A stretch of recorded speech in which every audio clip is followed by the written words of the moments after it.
आया और मैं तो इस प्रोग्राम में आने से पहले तक खंगाल रही थी ट्विटर कि नीतीश कुमार कुछ बोले कि नहीं बोले।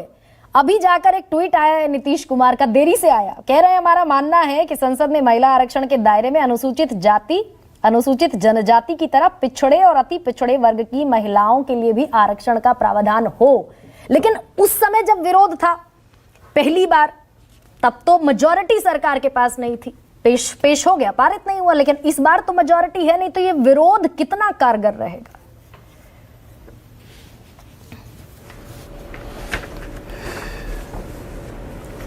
पार्लियामेंट से पहले मैं गर्मा जी आपको धन्यवाद देना चाहता हूं और मुबारकबाद देना चाहता हूं कि कम से कम पैनल में आपने 60% महिलाओं की आज साझेदारी कराई है। आपकी बहुत बहुत मुबारकबाद। 3 महिलाएं हैं और 2 पुरुष हैं, तो 60% की हिस्सेदारी है जी। 4 खिड़कियों में महिलाएं नजर आ रही हैं। हमने जो जनता दल यूनाइटेड ने, सुकेश जी चूँकि पार्लियामेंट कवर कर रहे थे, शरद यादव जी का एक प्रसंग है जब उन्होंने विरोध किया था 1996 में। 2010 में जब ये पास हुआ था राज्यसभा से, तो बीजेपी, लेफ्ट और जनता दल यूनाइटेड तीनों का वोट पड़ा था इसके समर्थन में। अब एक टेक्निकल पॉइंट तो ये है कि जो बिल कांग्रेस पार्टी लेकर के आई थी, वो भी आप कह लीजिए, जो आपने अपने प्रारंभिक संबोधन में कहा था कि क्रेडिट की लड़ाई है, उसमें काफ़ी संशोधन करने के बाद, क्योंकि कॉन्स्टिट्यूशनल अमेंडमेंट वो भी था, कॉन्स्टिट्यूशनल अमेंडमेंट ये भी है, तो कभी यूपीए के टाइम के बिल को ज़्यादा रेस्पेक्टेबिलिटी ना मिल जाए, ये दूसरा बिल लाया गया है।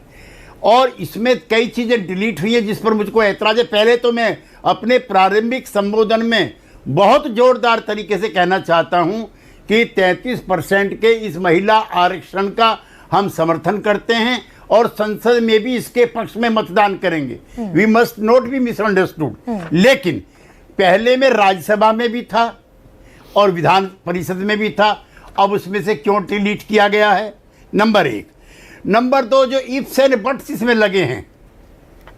एक तो जनगणना जो है 1931 में हुई है गरिमा जी, और उस समय जातियां, जो पिछड़ी जातियां थी, जो कमजोर वर्ग की जातियां थी, वो जात छिपाते थे, डरते थे कि अगर अपनी असली जात बता दी तो समाज में सम्मान नहीं मिलेगा।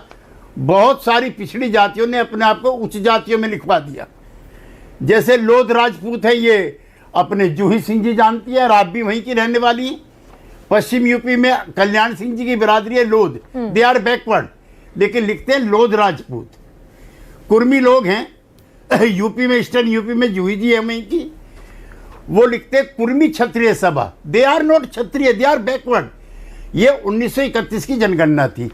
एक हमारी मांग सोशलिस्टों की लंबे समय से है, जातिगत जनगणना कराइए। 1931 से लेकर आज तक नहीं हुई। अब जो इतना बड़ा पेंडिंग विषय है ये, एक तो इसमें 2026 से जनगणना शुरू होगी, यानी कि 2024 में कोई आरक्षण किसी महिला को नहीं मिलेगा। उसके बाद जनगणना के प्रासंगिक आंकड़े प्रकाशित होने के बाद, परिसीमन किए जाने के बाद सीटों का आरक्षण होगा।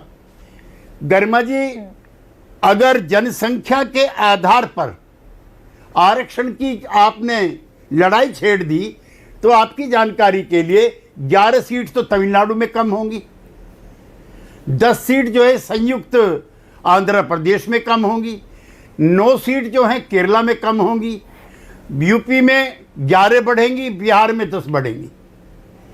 तो क्या उत्तर भारत के राज्य इसको स्वीकार करेंगे?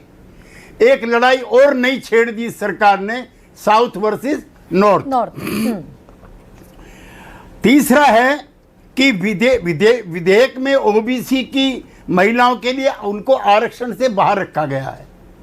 55% हैं अनिला जी, 55%।